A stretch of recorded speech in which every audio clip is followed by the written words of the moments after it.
అందరికీ నమస్కారం. Welcome to Telugu wallet. Jammu కాశ్మీర్లోని పహల్గాంలో పర్యాటకులపై జరిగిన ఉగ్ర దాడికి నిరసనగా హైదరాబాద్లో క్యాండిల్ ర్యాలీ అనేది నిర్వహించారు. తెలంగాణ ప్రదేశ్ కాంగ్రెస్ కమిటీ ఆధ్వర్యంలో జరిగిన ఈ శాంతి ప్రదర్శన పీపుల్స్ ప్లాజా నుంచి ప్రారంభమై ట్యాంక్ బండ్ పై ఉన్న మాజీ ప్రధాని ఇందిరాగాంధీ విగ్రహం వరకు కొనసాగింది. అయితే ఈ ర్యాలీలో తెలంగాణ సీఎం రేవంత్ రెడ్డి, పలువురు రాష్ట్ర మంత్రులతో పాటు మజ్లిస్ పార్టీ అధినేత అసదుద్దీన్ ఓవైసీ కూడా పాల్గొన్నారు. ఈ సందర్భంగా జమ్మూ కాశ్మీర్లో జరిగిన ఉగ్రవాద చర్యలను వారు ఖండించారు. జమ్మూ కాశ్మీర్లో జరిగిన ఉగ్ర దాడిని సీఎం రేవంత్ రెడ్డి తీవ్రంగా ఖండించారు. దాడిలో ప్రాణాలు కోల్పోయిన అమాయకుల పట్ల తీవ్ర దిగ్భ్రాంతి వ్యక్తం చేశారు. ఈ సందర్భంగా ఆయన మాట్లాడుతూ పహల్గాంలో భారతీయ పర్యాటకులపై ఉగ్రవాదుల పాశవిక దాడులను ఖండిస్తున్నట్లుగా చెప్పుకొచ్చారు.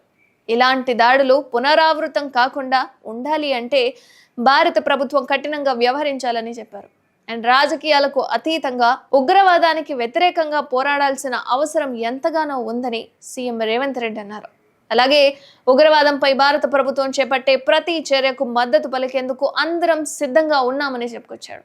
అండ్ అందరం ఏకమై తీవ్రవాదాన్ని అంతమొందించి దేశ సార్వభౌమత్వాన్ని కాపాడాలని సూచించారు. అండ్ దాడులకు పాల్పడిన వారిని కూడా కఠినంగా శిక్షించాలని కోరుకున్నారు సీఎం రేవంత్ రెడ్డి. 1967, 1971లో ఇలాంటి దాడులు జరిగినప్పుడు ఉగ్రవాదులకు ఇందిరాగాంధీ గట్టి జవాబు ఇచ్చారని ఆయన గుర్తు చేశారు. అప్పటి ప్రభుత్వం దెబ్బతో పాకిస్తాన్ రెండు ముక్కలైందన్నారు.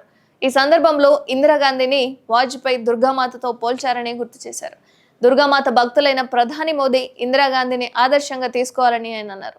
అలాగే ఉగ్ర మూకలకు గట్టి జవాబు ఇవ్వాలని కోరారు.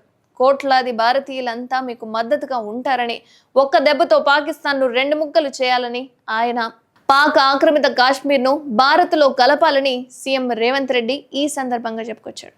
అలాగే పహల్గాం ఉగ్రదాడిలో ప్రాణాలు కోల్పోయిన వారికి సంఘీభావం తెలపడంతో పాటు ఉగ్రవాదాన్ని తీవ్రంగా వ్యతిరేకించాలని కాంగ్రెస్ అధిష్టాన పిలుపుతో దేశవ్యాప్తంగా అన్ని రాష్ట్రాల్లో డివిజన్ కేంద్రాల్లో శాంతియుత నిరసనలు, కొవ్వొత్తుల ప్రదర్శనలు చేపట్టారు.